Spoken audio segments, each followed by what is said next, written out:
Lakkin agala Jibriil maaluma jedheen natti waan jedheen. Eenyu galatoom. Jibriil akka jedheeni Ishii. gaafa inni itti dhufee jedhu akka quraanaatti suuraa namaatiin itti dhufe yookaan nama fakkaatee itti dhufe gaafa inni itti nama fakkaatee Jibriil kun itti dhufee jedhu قالت إني أعوذ بالرحمن منك إن كنت تقيا جتين Arabiffaan ما جت jedheni. مريمين يو كربي صدات تاتيف قمتي أني رحمن يوكان ربي سئراتك فما جت أكتن أنت أني ربي ننسئراتك فما يو ربي صدات أنتو كين جتين نتت لهاتين جتين Ishii. مريمين Isa dhiisi waan ishin قال jetteen إنما أنا رسول ربك لأهب لك غلاما زكيا كان جري جبريل مو Arabiffaan jedheni. إرجع قوينا نجيفدو كاسيفني كارامي Oromiffaan natti mikaa maaf Arabiffaan haasuuf taree silaa Oromiffaan haasaa. نجيفدو إن بيت فتني نجيفدو Natti mooraa ta'e maal ta'e maal tamde kana Oromiffaan natti haasa'e. أورامي فاني سي كان نجيفدو كا قرآن راندو بسارامي قرآن فانا ربيفاتي مال تيساكون Maal Oromiffaan inni. Oromiffa dubbataa miti Oromiffaan natti deebistu. يا أبونا نجيفدو يا سلام يا سلام مال ساو وما تكلنا مسلم بلنيس ناموس وما تكلي سنين برسيسو Waa'ee naamusa kiristaanummaa nu إيش caalaa نجيفدو كايش duuti. نجافتيمي سري تسيدي بسامتي قوفتو تنا نجيفدو Amma bee gabaabaadha. Jibriil dhufee maal jedheenidha bitta amma ولو tirtabaa أكس beekamtii جدي sangalii miti amma نجيفدو akkas سيدو jedheeni بسارة naan jedhe dhufe. إنسان سيدو بسارة جبريل أكنا جدي لا كنو كيتيتي أكن المقول كله سيف كنوف ربي نأرج جدين Eeshi bakka gabaabaadha. Ilma qulqulluu akka rabbi siif kennu rabbi si erga eenyurraa deessadheen abbaa isaa itti meera. Heerumtee أبا مالي deessamoo. Heerumtee deessamoo yookaan immoo أها akka إيش nama deessamu maal jedheen. إيسا سنة نجيفدو قالا كنا فنان سري تنسي يوفاتنا نجيفدو نسنجل gaafa inni ilma qulqulluu akkan sii kennuufi rabbi na erge gaafa inni jedhu Eeshi. maal jette beektaa Eeshi. قالت أنا يكون لي Maal غلام dhufuma kan ولم يمسسني بشر ولم أك بغيا jette Yeedaloo isaaf. namni tokko dhageeffadhu afaan oromootiin odoo namni tokko ana hin tuqin sagaggaaltuus odoon hin tahin akkamitti ilmi naaf ta'uu danda'a jetteen Eeshi. takkaa namni na fuudhee abbaa manummaadhaan nan tuqne Eeshi. an dubartii sagaggaaltuu yookaan ejjitullee miti an akkamitti ilmoo argachuu danda'a an dubreedha jennaan maal jedhe Eeshi. قال كذلك قال ربك هو علي هجن ولنجعله آية للناس ورحمة منا وكان أمرا مقضيا كسرين Maal jedheen maal jedhe Oromiffaan. Jibriil dhimmichi akkuma kana jedheen wanni murtaa'eera gooftaan keetis kuni natti laafaadha akkana jedheen gooftaan keetis kuni natti laafaadha namootaafis raajii fi rahmata nu irraa ta'e akka isa taasifnuuf ilmoo kana uumaa jirra kun narratti laafaadha kana taasisuun jedhe kun dhimma dura murtaa'ee darbe wa'ii ta'eera waan ganaa murtaa'oo miti kana waaqayyo murteesseera gooftaan murteesseera Eeshi. kun rabbitti laafaadha jedheen Eeshi. osoo abbaan manaa takka illee sin fuudhin ilmoo sii kennuun osoo sagaggaaltee hin ejjin ilmoo sii kennuun rabbitti laafaadha abshirii jedheen Eeshi. achiin itti si yoo fure Amma laalka amma eenyurraa deessadheen abbaatti meera abbaan ni irraa dhalatu. yaa salaam sitti maan jiraami rabbi gaafa waa uumuu barbaadu ta'i jennaan wanni sun ta'a kanaafuu kun rabbi irratti laafaadha abshir jedheen ergamichi Akka rabbi biratti salphaadha jedheen miti. ehee Yoo deebiin atamma magee gaafachaa jirtee deebiidhuma isa kanaa jechuudha. Waaqayyo akkasitti ilma godhate. ilma bakka jedhu hin jiru kaa ilma jedhaan nama Maaramiif maali anni isaan? ilma jedhaa Lakki maaramiif isaan maalidha jedhina maalidha ree abbaa daaree? ilma jedhaan nama Ma Maariyaamiif Maariimaattu ni dha. Maariimaadhaaf maal taaf isaan? aboo akkas akkamitti akkas jettaati Mariyaamiin fuudhee irraa argate moo akkamitti waaqayyo ilma jechuun waa lama bichaadhaan ilma jechuun yaa obboleessoo Naagale isaan foonii fi maarree foonii fi dhiiraa fi durbarraa dhalate. dhiiraa fi addaam dhiiraa fi durbarraa dhalate yoo sammuu barbaadde Addaamimmaa bee uumama jalqabaatiin biyyoo fi hafuurarraa uumame. Waaqayyo biyyoorraa isa tokkee hafuuratti baafatee nama ta'e. Hewaaniin abbaa fi haadha irraa dhalatte Yohaan immoo isumarraa uumamte. Waaqayyo isumarraa isaa uumeef. kanaafuu abbaa fi haadha hin qabdu kaa abbaa fi haadha jedhameen lakkaa'amu kaa abbaa bichaa qabde malee isin haadha hin qabdu akka barbaadetti waan danda'a. Biraazarra ilaala. Dhaggeeffadhu uumamuu yoo ka ilma nama taasisu ta'e ilmi inni hangafti inni jalqabaa addaami. Abbaa fi haadha malee uumamuun ka ilma nama taasisu yoo ta'e akkasuma abbaa haadha malee dhaggeeffadhu qoy. Uuma gaara meeqa? Osoo haati manaa fi abbaan manaa walitti hin dhufin dubartii fi dhiirri walitti hin dhufin abbaa bichaarraa uumamuun haadha malee uumamuun ka ilma nama taasisu osoo ta'e Mariyamiitu intala Waaqayyoo jedhamtee waamama. Hewaaniitu intala Waaqayyoo jedhamtee waamama. Kun dandeettii Rabbiiti. Ilman godhadhan jenne Waaqayyoo bakka kanatti. Ilman godhadhan jenne, ilma koos hin jenne, an abbaa keetis hin jenne. Si galee ilmoon si keessaan uuma, ilmoon si kennaa jedheen.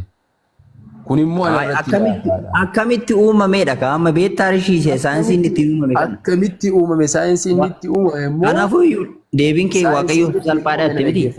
Saayinsii inni ittiin uumame na dhaggeeffadhu. Malkisaadiqiin beekta akka macaafa dubbistee beektaa? Isa umurii dheeraa jiraatee beeka. Malkisaadiqaadhaaf abbaa qabaa? Ohoo taarikii biraa keessan galiin kaa. Qabaadhaaf abbaa Amma waa'ee gooftaa Yesuus Kiristoosiin haasaa taarikii biraa keessan galiin. Abbu. Waa'ee haadhaaf abbaa waa'ee. Afaan aggattee gara biraa keessan bu'iinii amma laala isa dubbii isa kana finna gara biraa keessan naqee duuba dubbii biraa nan jalqabsiisin. Waa'ee inni abbaa dhabuurratti si kaase abbu waa'ee inni abbaa dhabuurratti si kaase. Dhiisi inni ati Malkisaadiqi. Dhaggeeffadhu. Maala na dhaggeeffadhatu. Malkisaadiq saayinsii kamiin uumame? Malkisaadiq saayinsii kamiin uumame? Na dhaggeeffadhu saayinsii biraa keessan galiinsa kan keetii deebisu gaafa dadhabde utaaltee biraa keessan bu'iin. Dura isa kana seeraan naa deebisisan itti nama nattee macaafa baattee deemtu. Isaan si gaafadhe naa deebisi dur. Isa gaafadhe na gaafadhe waan gaafadhe iyyuu hin beektu. Maafa si gaafadhe. Wanti gaafadhe si galaadha isaa? Ana akka gadi banuu fani ana akkana uumana shawwaddu. Mee maaltu gaaffisitte ishee maaltu gaaffisitte? Si gaafadhe bee amma laal. Rabbii fi salphaadha jettee jedheen miti Jibriil Mariimaadhaan afaan keessa inni haasaa jedhee rakkachaadha. Lakki afaan ofii dinaasee afaan keenya maal gootaa miti nutti jira. Inni salphaadha jedheen abbaa manaa akkanaa irratti heerumteetii mucaa akkanaa argattaanii hin jenneen miti. Hin jenneen. Kanaafuu maal ta'e? Abbaan isaa eenyu daree natti mika. Kanaafuu maal ta'e eenyuun gaafachaa jirta? Siuman gaafachaa jira abbaan isaa eenyu daree hin jedhame. Yesuus Kiristoos abbaan qabu. Qaba. Qaba. Kan dhugaa ba'eef laal kuni ilma koo isa jaalatamaa gammachuun koo isaa raawwatama jedhee Waaqayyo abbaan kan dubbateef qaba abbaa. Akkamitti argate Waaqayyo abbaan? Isa ammoo gaafii babbareedduu akkasii nama gaafadhu. Jalqabayyuu namoonni karaa addaamiif yoo ani cubbutti kufaniiru moo hin kufne? Kufaniiru miti. Walaa cubbuu fi jinni jaankaa keetii dhiisiiti amma kana naaf fidi. Akkamitti ilmoo godhate Waaqayyo? Sitti maal jedhame amma dukkana limxiisa damma keessa dhaabattee jirtu kana keessa si baasuudhaaf feesi jedhe. Yaa salaam wallaahi fa ajaa'ibaa keessa jiraan mabiraatti bu'aa godhee ibsadhee keessa taa'aati. Maama ati ustaaza moo sheeki? Atammo ustaaza moo sheeki dam? Womaa takka iyyuu miti. Darasaa barataa. Barataa maali? Sheeki si barsiisa moo bakka miti ustaaza si barsiisa? Amma womaa rakkoon qabuuti jedhati sumarraa afaan barachaa. Gaafachuu fani bee gaaffii waan dukkana si bukkee jiru sitti agarsiisa dheeni naan deebistu ati. Sheeki moo ustaaza si barsiisa jedhan jedhan. Dukkana walumaan laalla akkasiin jedhe ilmummaa akkamiiti Yesuus? Waan biraan haaseen amma. Maati? Ilmummaa akkamiiti? Ilmummaa akkamiitiin maadha ree? Ilma Waaqayyoo ta'edha macaafni. Waaqayyoon akkamitti akkanatti horatti ilmummaa akkamitti Waaqayyoon akkamiiti? gaafachuun hin Ilmummaa danda'amu. akkamiiti? Ilmummaa akkamiiti? Maryam wajjin ciisee Waaqayyo irraa argate moo ilmoo guddifachaati? Nama na gaaffii akkasii macaafni qulqulluu waan dubbate hin qabu si deebisuu illee hin danda'ani. Si galee miti? Waan macaafni qulqulluu jedhee Ilmummaa sitti akkamiiti? Akkati itti amantetti ilma akkamitti akkamiiti? godhachuu danda'e? San godhachuu danda'e minaamin hin jiru. Bakka atiyyuu deeffatte bee quraana kiyya irratti Jibriiltu dhufee itti dubbate. Ani siifan kennanaaf dadhabamaa jedhe Waaqayyoo karaa Jibriilitti dubbateettee miti? Bakka akkasuma jedha macaafni qulqulluurree. Ilmummaa akkamiiti ree? Quraanni ilma hin jedhu, waa ilma jedhu iyyuu ittiin ka'ee. Maal jechuudha ilmummaa akkamitti jechuun? Guddifachaa isaas jiru.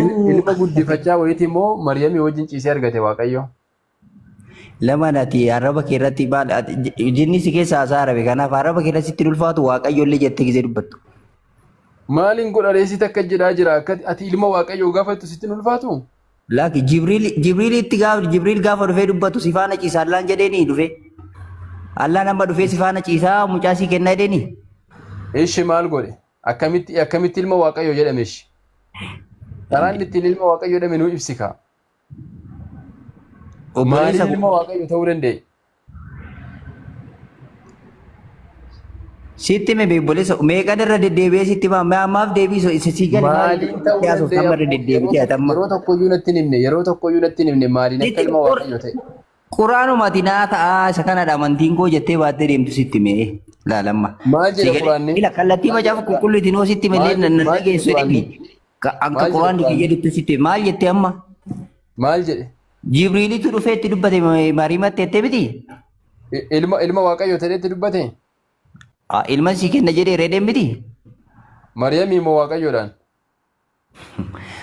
Beekan inni dhufee eenyu bira Mariimaa bira dhufee miti? Ilma Maryamiiti moo ilma Waaqayyoo ture? Haadha Mariimaan. Ilma Maryamii jedhama moo ilma Waaqayyoo jedhama? Eenyu? Isaadha. Yesuus ilma Maryam jedhama moo ilma Waaqayyoo jedhama? Gooftaa Yesuus Kiristoos gaafa nama ta'ee gara biyya lafaa kana dhufu foon isa nuti uffanne kan uffachuuf gaafa dhufu karaa Maariyaam durbee dhalate. Ilma Waaqayyoo jedhama moo ilma Maryamii jedhamaan siin jedhe? Macaafni qulqullachuun jedha. Ishiirra dhalatee miti? Waaqayyo abbaadha? Abbaadha. Maryamiin haadha? Haadha. Akkamitti irraa argate Waaqayyo? Jibriil isa amma quraana keessatti jiru sana gaafadhu akkamitti si ergee dhiisa gaafadhu. Ammaaf garuu kun hin beeku su kana. Hundayyuu seen hin beektu. Ishi Addaam ilma Waaqayyooti moo ilma Waaqayyoo miti? Addaam uumamaadha Waaqayyooti isa uume.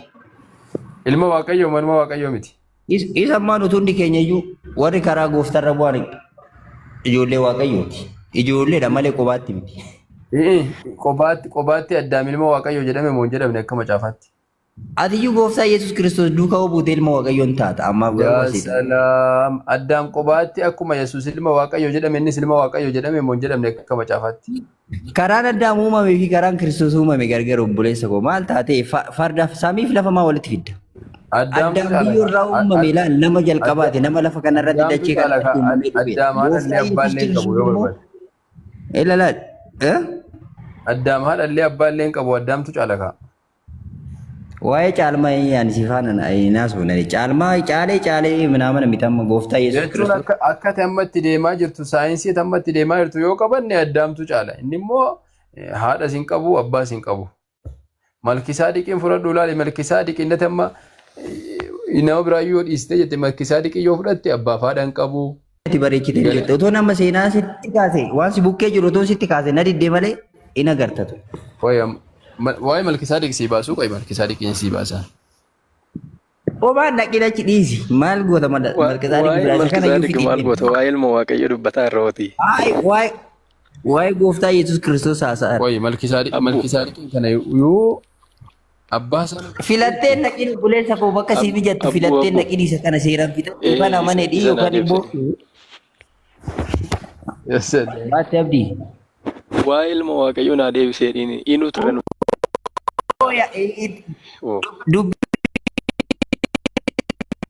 cimnaa jechuun taalee adda waliin dadhoo barbaada Ammaan beekii waliin galeera. deemee maal taate yaa Rabbi yaa Shalla. Kootu na dhaggeeffadhu Ibbaan Ulmoo jedhama kan Eessayyuu kee. dhaqiin amma waa'ee gooftaa Yesuus Kiristoos inni sana ammasitti haasee kana isa Jibriil Mariimaan jedhe sana seeran irra deebisii baase ishii akkamitti godhate ree allaan? Akkamitti dhalcheerraa? Allaan dhufee wajjin ciisee dhalchee? Waan si gaafadhe dha. Mee Seeran deebisi eessatti oli gadi utaalee isaa si gaafate naa mee deebisi. naamusaa tasgabbaa'ina deebisi. Tasgabbaa'ina deebisi. Mee Yesuus karaa kamiin ilma Waaqayyoo jedhee si gaafadhe. Yoo naa ibsuu dandeesse naa ibsi. Yoo hin danda'u jette dhiisi. Karaa kamiin ilma Waaqayyoo jedhame. Jibriil karaa kamiin argatta jedheen? Maali isiin Asumatti karaa namni kamuu argatuun argatti kaa. Karaa namni kamuu argatuun karaa sanaan deessi. Gadaamessa sii keessatti. ahaa eenyutti heerumteeti? Kanuma namni kamuu deessu hunda'uu hundeessee argatte isiin. Koo eenyutti heerumtee eenyurraa deessadheen? Aboo waa'ee eerumuu dhiisi. Waa'ee eerumuu dhiisi. Addaam gaafa heewwaa hin argatu eenyu fuudhee irraa argate? Waaqayyotu tolcheef Kun kenneef. dandeettii Waaqayyoo. Waaqayyotu tolchee kenneef.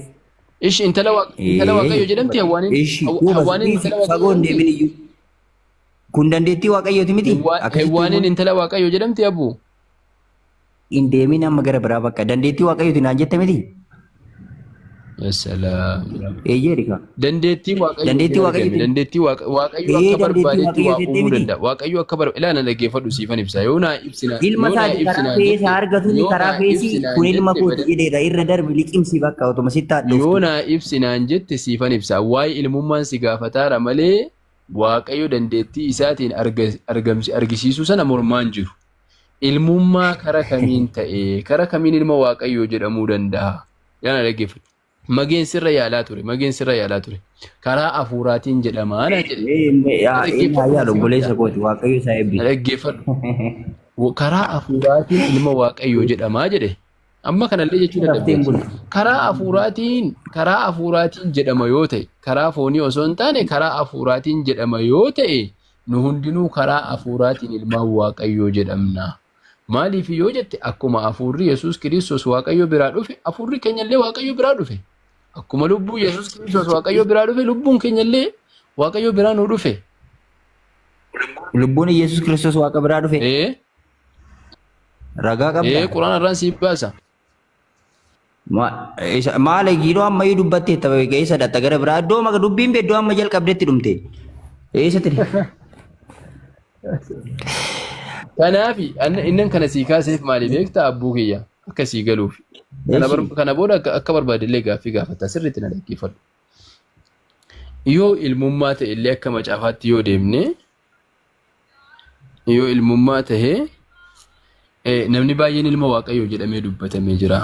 Addaamillee qobaadhuma isaatti ilma Waaqayyoo. Dhuufani na dhaggeeffadhu siifan ibsa. Ilma Waaqayyoo anii fi akkatti ilma Waaqayyoo ta'ee fi Kiristoos akkatti ilma Waaqayyoo ta'e fardaaf lafa walitti dhufu. Ani ilma Waaqayyoo kan hin ta'e karaa Kiristoosi. Si galeera miti? Karaa isaati. Jalqabarraa kaasitanii ilmaan namaa hundi ani isaatis karaa Addaamiin cubbuu itti kufne irraa cubbuu sana keessaa dukkana limxii sana keessaa nu baasuudhaaf Kiristoos dhufee abbaan ilma isaa ergeedhaan sitti dubbachaa jira. Karaa sana ilma Waaqayyoo ilmaan Waaqayyoo yookaan immoo ani ilma ta'e. Si galee? Jirta moo badde? Neetwoorkiin kiyyamoo maal taate? Bitattee? Na dhagaa taane neetwoorkii addaasi kutese. Mana dabbarte malee si dhagaan jirallee asuma tartiiba sirkaa babbadu. Ajabaadhu waan jettu si tadhooftu si liqimsi. Si fayyaddi malee simmiitu. Abdii jirta isaa moo raftee? Maal dhugaa'uun fudhattu maaf arrafa? Lakki simiti abdii simiti. Si galeera laal. Ani karaa nan ilma Waaqayyoo ta'ee fi karaa Kiristoos ilma Waaqayyoo ta'e gargaree dheensiti dubbachaa jira. Zim jettee waliin. Ishira ganaa fi akkatti gargartee. Karaa Yesuus ittiin ta'e karaa kami?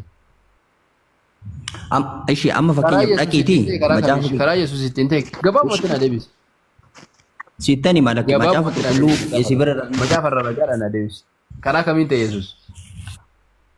Amma kalaal. Waan macaafa qulqulluu roon si waan biraa sin gaafanne karaa kamiin ta'e? Maal keessa abnu? Maal keessa karaa kam ta'etti? Qoy mage ati sirriitti na deebistee taa qoy abbuu kanatu walii gadi shorbaara. Akka gootu. Karaa kamiin ta'e Yesuus? Karaa kamiin ilma Waaqayyoo ta'e? Sittani mana dhaggeeffadhu Karaa galma gochaa. kamiin ilma Waaqayyoo ta'een siin jedhe waan biraa takkanatti Oh himi. my God. Sittani maashii qoyna dhaggeeffadhu. Karaa kamiin ta'e? Karaa kamiin ta'e? Kanaafuu ishee dhaggeeffadhu gamaa ayyitaati maa wachaa naman. Waan biraa naaseen karaan ittiin ta'e bicha naa baasi malee.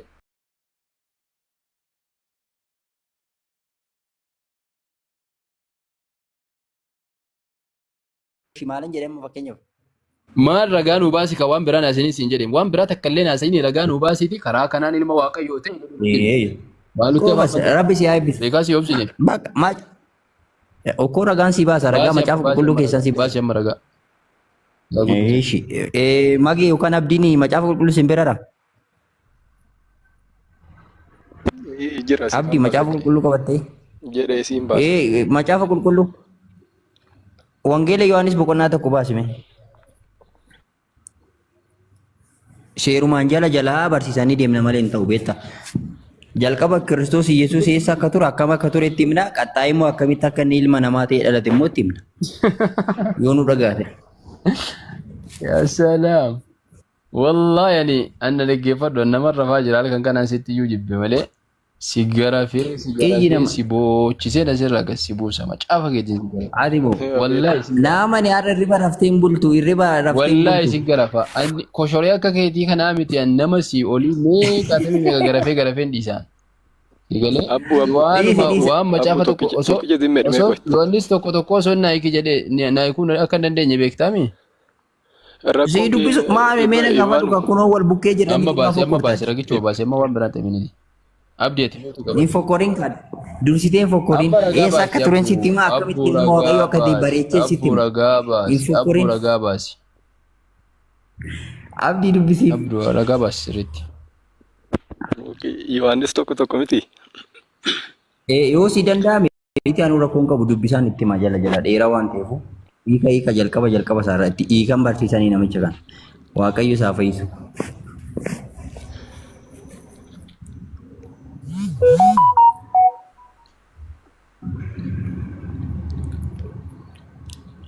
Yaa lama waan sirraa barbaadu beektaami abbu.